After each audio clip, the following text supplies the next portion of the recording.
Vidéo numéro 2. Traumatisme crânien, comprendre pour mieux vivre avec. Fonctionnement général, partie B.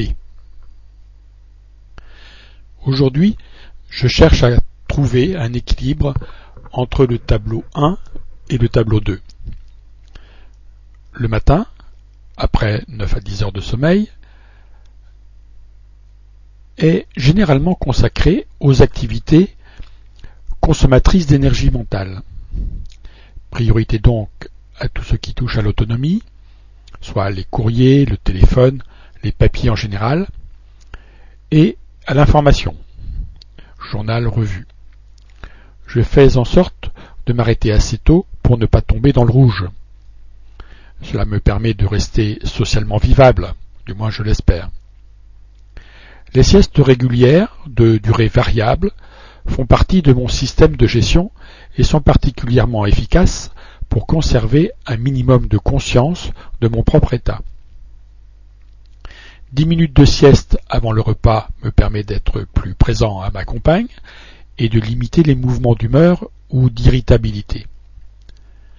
Mais un jour où j'ai fait des excès, cela se traduit immédiatement le lendemain par une chute de rendement. La pile ne s'est pas rechargée complètement. Après une heure de préparation de ce dossier, par exemple, qui fait appel à la concentration et à la mémoire, j'ai consommé l'énergie jusqu'au niveau du trait rouge sur le graphique. Le caractère aléatoire de l'apparition de certains symptômes, irritation, nausée, maladresse, impossibilité de supporter bruit ou lumière, se perdre, rend la vie très compliquée. Le doute, la peur de faire des dégâts s'installe aussi. Mais c'est très difficile aussi pour l'environnement, car je n'ai ni conscience ni souvenir d'une partie de mon comportement quand je suis trop fatigué. C'est bien sûr un gros problème, aussi bien en famille qu'au travail. C'est pour cela que comprendre comment les troubles apparaissent est très sécurisant. J'ai ma liste d'indicateurs qui me permettent de repérer le niveau d'usure de ma pile. Réaction au bruit, difficulté à trouver mes mots, apparition d'irritabilité, lecture impossible, mémorisation limitée, etc. Et mon expérience, c'est que je dois absolument arrêter. Je contourne ainsi la kyrielle de troubles et difficultés que j'ai connue dans les 2 ans qui ont suivi l'accident. Je me fais quand même piéger régulièrement. Il faut être à l'écoute de son corps. Il envoie des signaux, mais plus on veut faire comme avant, plus on est fatigué, moins on les entend. Certains médicaments peuvent aussi freiner leur perception. Selon le niveau de motivation, d'envie, ou au contraire de fatigue et de désabusement, le niveau de performance varie d'un jour à l'autre. C'était vrai avant l'accident, ça l'est encore maintenant.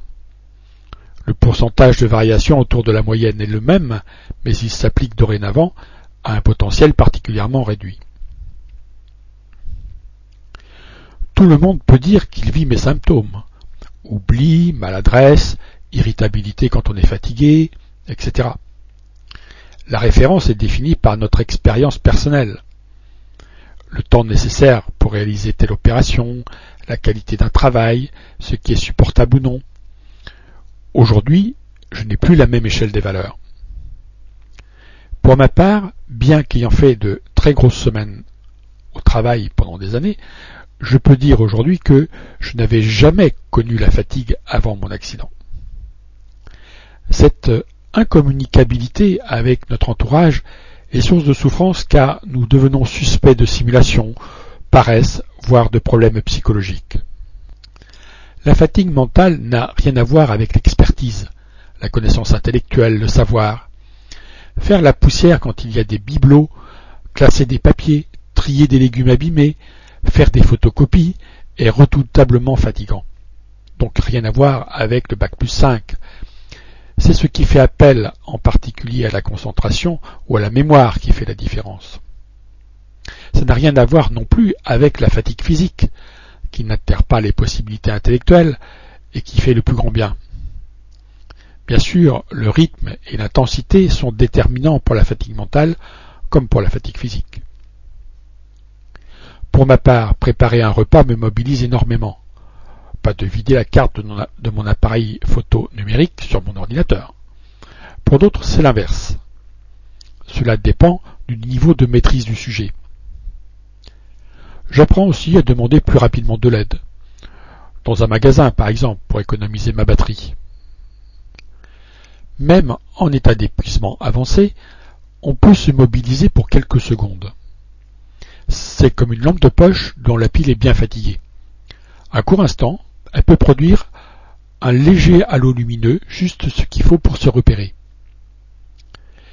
Mais cette possibilité produit encore un peu plus de confusion pour les gens autour de nous et conforte souvent l'idée de simulation.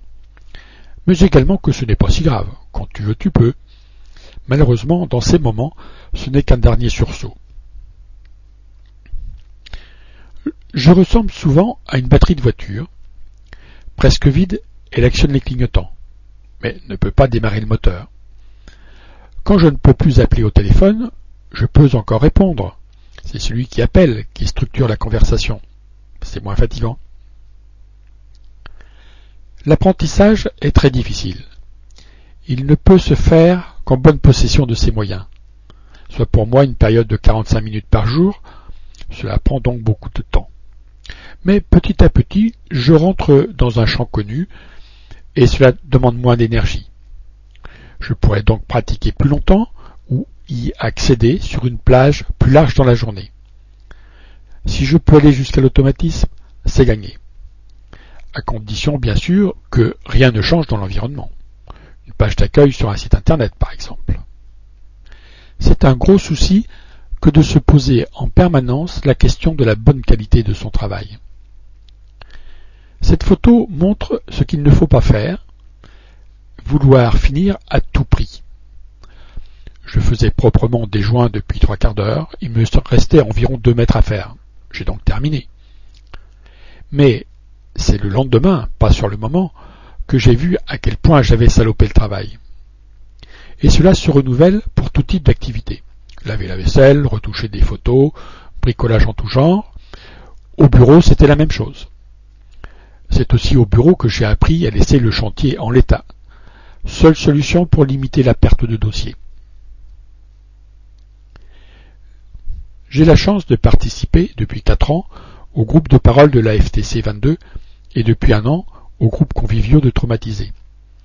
Cela m'a d'abord rassuré sur ma santé mentale qui était prioritairement mise en doute par le monde médical. J'y ai rencontré des personnes qui, après 2, 3, 4 mois de coma, avaient les mêmes symptômes que moi, qui ne souffrent officiellement que de troubles subjectifs. Ces échanges d'expériences ouvrent des portes de compréhension de soi-même, quelquefois de nombreuses années après l'accident. Il n'y a pas de réunion où nous ne découvrions à quel point nous fonctionnons de la même façon. Par contre, nous n'avons pas toujours les mêmes normes ou les mêmes degrés d'exigence. En décembre 2007, avec un petit groupe de traumatisés de 9 personnes, nous avons constaté à quel point il y avait un fossé, voire un abîme, entre nos vécus quotidiens et ce que l'on dit de nous. Or, il n'y a que nous à pouvoir dire ce que nous sommes, ce que nous vivons. C'est dans cet esprit que nous avions présenté ces panneaux à l'occasion de l'Assemblée générale de l'Union nationale AFTC à Saint-Brieuc en mars 2008. Oser dire ce que nous vivons, ce que nous sommes, était l'esprit de ces panneaux comme une main tendue. Les 6 tableaux suivants, mes repères pour orienter mon activité, constituent une